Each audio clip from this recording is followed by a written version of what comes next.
Guess what? He doesn't speak English. Not a word of it. I mean, not a word. Says I can only communicate via email. That's it. Email only. No English.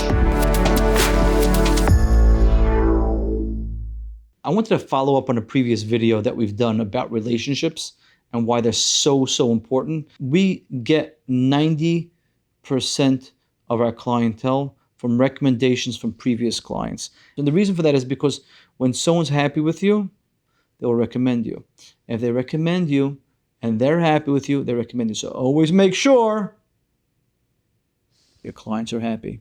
Always.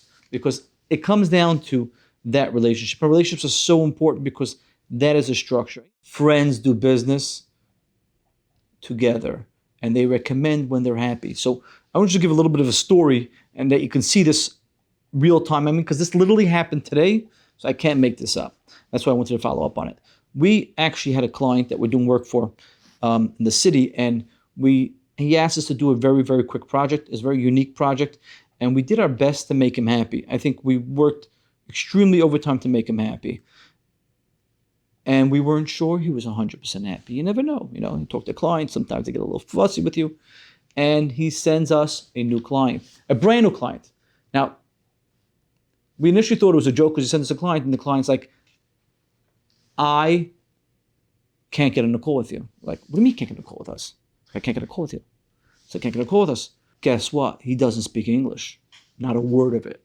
I mean, not a word. He says, I can only communicate via email. That's it. Email only. No English. So I said, I can't go back and forth. And he's looking to open up a very unique business in New York. He's actually opening up a restaurant in New York. And in order for me to explain what it takes to open up a restaurant in New York, you really need to understand the ins and outs of the approval process in New York to make sure that the use was proper, make sure his hood was installed properly, because it's an existing restaurant that he's going to be renovating. I need to make sure he's not going to run into any of these issues.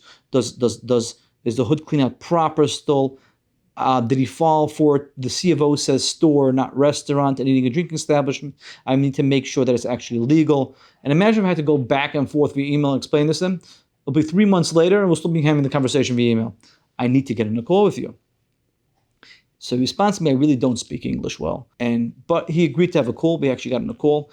And then I explained to him as best as I can. He actually had an interpreter on the phone call, which is interesting because I haven't done work with overseas clientele before. So to me, it was a unique experience. I have to get a new experience every once in a while. Else life gets boring. Spice of life, as they say, right? So we had a unique experience, and he just signed the contract today.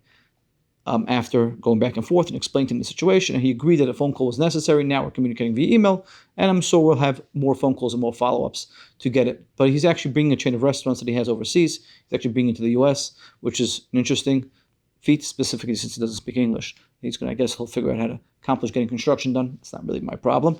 Although, as we said before, architect's job is to help. We will do our best to help, which is always a part of it. But my point of this thing is not about the client that he brought me.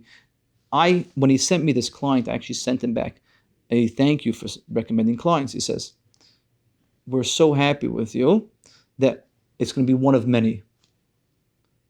And this is a client I've never heard of before. He came to me through a different client that I did him a favor. And I'll explain to you how crazy this is. This client came to me through a person that called me, asked me, this guy is a rabbi in Crown Heights, and he puts up the largest menorah in Brooklyn every year. His name is Rabbi Hecht. He puts up this magnificent menorah every year. In I think it's Grand Army Circle, I think it's Army Circle that is, puts it up every year. I actually lit it one year. So he asked us once to do us a favor, and we've been doing it for a favor for years, getting it approved, no cost, for a favor getting approved. He recommended me to this client that he met. That guy recommended me to another client, and he's going to send us to be one of many. So think about that for a second. Just think about that.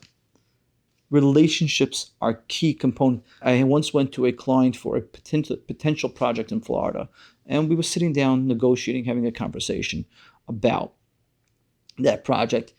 And the project didn't make any sense, and we basically said it makes no sense. And I explained to him why it makes no sense. We're talking about finances, numbers, like architect's job is to know everything. So we were discussing things that are related to other components. And We nixed the project and we said the project's no good. Then he calls me and he's like, I have this project in the Bronx. I'm thinking about it. Maybe it makes sense. Maybe it doesn't make sense. And we pull out the project in the Bronx and I look at it and I'm like, I don't understand. You did regular, and this is some time ago. These rules changed a little bit. So do not reference this for today's zoning. So this is a while ago. And I was having a conversation with him. Why don't you modify your zoning to create low-income housing for the elderly? He's like, what are you talking about? My architect didn't explain this to me. So hire a new architect. But the joke was, I said, I understand. Just tell your architect, here's a zoning. I give you the section. Put it in. He's like, calls me up 3 days later. Then he asked me, do you want the job? I was like, you have an architect. Use it. Like, what do you want from me? I said, I don't turn down jobs, but you have an architect in the job. Explain to him. Let him finish the job. So he calls me up 3 days later and he's like, the architect doesn't want the job. You want the job. We since then have done 3 projects with him.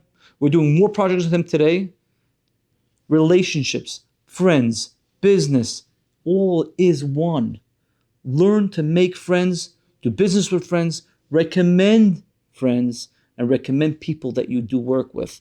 Because recommendations, making people happy, relationships, it's all what it comes down to. And if you want to grow a business, make your relationships. With that, please subscribe. Again, if you have any questions for us you want to do this research, we will look at it. Please subscribe.